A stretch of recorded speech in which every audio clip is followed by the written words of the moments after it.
Jadi konten kreator itu harus tetap selalu berkarya. Tapi juga perlu diingat, berkarya itu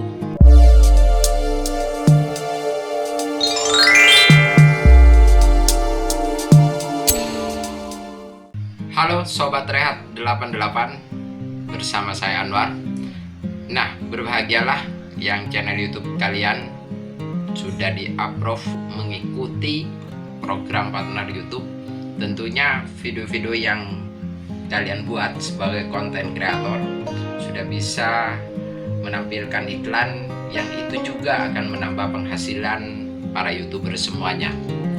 Tetapi ada 14 hal yang harus diwaspadai oleh para konten kreator, yaitu terhadap konten-konten yang sudah dibuat, baik secara isi video, judul dari video tersebut, atau dari thumbnail, atau dari deskripsi, atau dari narasi yang disampaikan dalam video itu.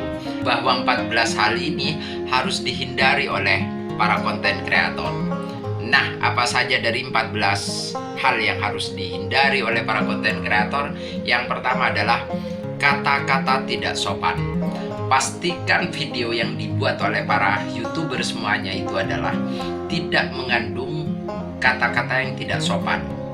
Menurut aturan dari pihak YouTube, video yang memuat kata-kata tidak sopan itu dipastikan tidak sesuai dengan penayangan iklan.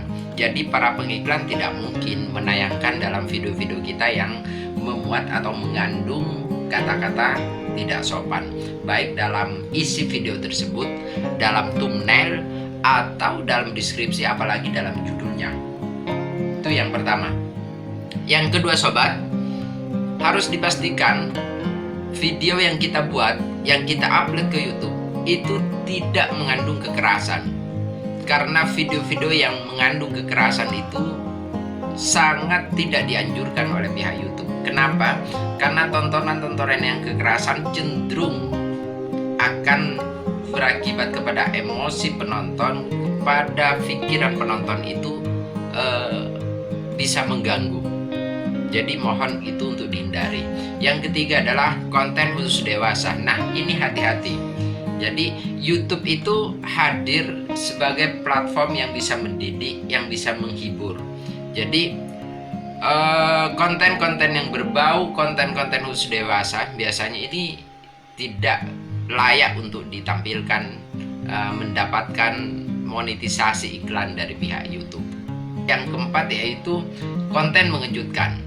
Artinya konten-konten mengejutkan seperti darah misalnya, seperti ludah misalnya, yang menjijikkan, yang orang-orang itu bisa mengganggu secara psikis, secara fisik misalnya, itu sangat tidak dianjurkan oleh pihak YouTube. Yang kelima yakni tindakan berisiko atau berbahaya. Jadi adegan-adegan yang membuat berbahaya baik secara fisik atau psikis sangat tidak dianjurkan. Jadi para konten kreator harus hati-hati. Jadi kita tujuannya harus jelas, bahwa tujuan kita membuat video itu ingin memberi pendidikan, ingin mencerahkan, jadi ingin menghibur, tidak lagi menampilkan konten-konten yang berbahaya terhadap penonton YouTube. Yang keenam yaitu konten yang mengandung kebencian dan penghinaan. Jadi ujaran kebencian, sekali lagi, harus dihindari dalam video kita. Saya jelaskan dari awal, pihak YouTube akan menilai tidak hanya pada isi video, tapi dari judul, dari thumbnail, dari deskripsi juga dinilai oleh pihak YouTube. Jadi kita ayo menjadi YouTuber yang cerdas. Jadi terutama kepada YouTuber-YouTuber pemula. Jadi biasanya YouTuber pemula itu cenderung yang penting buat video, yang penting buat konten, tapi kadang konten itu menyalahi aturan pedoman YouTube. Yang ketujuh yakni narkoba atau konten yang terkait dengan narkoba.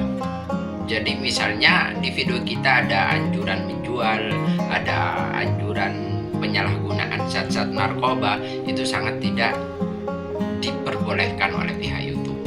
Jadi pastikan video-video yang kita buat itu benar-benar sesuai dengan pedoman program Patra di YouTube, sehingga selain kita sebagai konten kreator berkarya, jadi kita bisa mendapatkan bagi hasil dari iklan yang ditayangkan dalam video-video kita yang diupload di YouTube. Yang kedelapan yakni konten terkait senjata api. Misalnya ada video merakit, memperjualbelikan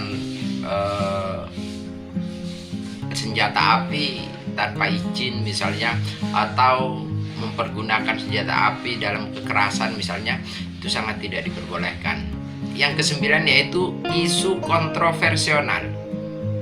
Jadi isu-isu kontroversi yang membuat perpecahan itu sangat tidak dianjurkan. Jadi sangat hati-hati ya para YouTuber semuanya, termasuk kita mengingatkan diri saya pribadi, teruslah menjadi konten kreator yang berpedoman kepada aturan yang dimainkan oleh pihak YouTube.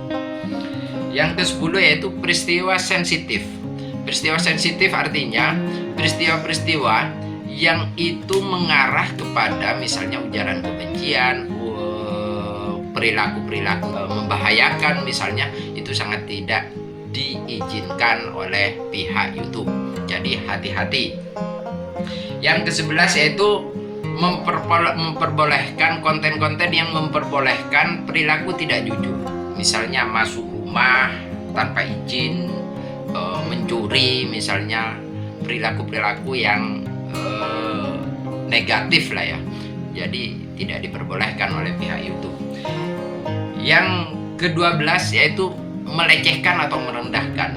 Baik melecehkan perorangan, individu atau kelompok, itu tidak boleh. Jadi pihak YouTube sangat melarang. Jadi video-video yang mengandung seperti pelecehan atau merendahkan itu biasanya tidak bisa ikut partner YouTube ya. Jadi kita tidak bisa dapat bagi hasil dari pengiklan, karena tentunya para pengiklan itu ingin mempromosikan produk atau brand mereka. Jadi kalau tampil di video-video yang di luar kewajaran, itu sangat tidak mungkin lah. Yang ke-13 yakni konten terkait tembakau. Misalnya iklan rokok atau memperagakan merokok atau tembakau, itu tidak diperbolehkan. Jadi hati-hati ya sobat YouTube, terutama YouTuber pemula. Saya ingatkan lagi, terutama YouTuber pemula, jangan asal membuat konten video. Jadi harus diperhatikan, dipelajari aturan main yang diberlakukan oleh pihak YouTube. Yang ke-14, yang terakhir ini, yang ke-14 ini adalah tema dewasa dalam konten keluarga. Jadi kadang kita membuat konten keluarga tapi isinya tentang konten-konten dewasa. Jadi ini biasanya ada batasan pengiklannya. Jadi hati-hati ya sobat YouTuber semuanya.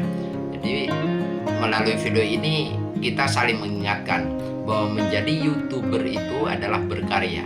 Tapi berkarya di YouTube itu harus sesuai dengan aturan yang diberlakukan oleh pihak YouTube. Dari hasil berkarya, tentu dari penayangan iklan yang ditampilkan di video kita, tentu kita akan dapat bagi hasil dari pihak YouTube. Tapi tidak semua konten kreator itu bisa mendapatkan hak bagi hasil. Jadi buat sobat YouTuber semuanya, ayo berkarya secara positif, ikuti aturan main yang diberlakukan YouTube. Terima kasih telah menonton video ini, semoga bermanfaat. Ingat, kita tetap berkarya yang positif, yang mendidik dan menghibur. Tentu menghindari 14 hal yang dilarang oleh pihak YouTube. Ingat, menjadi konten kreator itu harus tetap selalu berkarya. Tapi juga perlu diingat, berkarya itu harus diperhatikan pedoman-pedoman yang diberlakukan oleh pihak YouTube. Jadi semangat tetap sukses berkarya. Kalau video ini bermanfaat, silahkan share kepada teman-teman yang lain. Dan jangan lupa tekan tombol subscribe di bawah ini. Teruslah berkarya dan sampai jumpa di video-video selanjutnya. Terima kasih. Salam Rehat 88.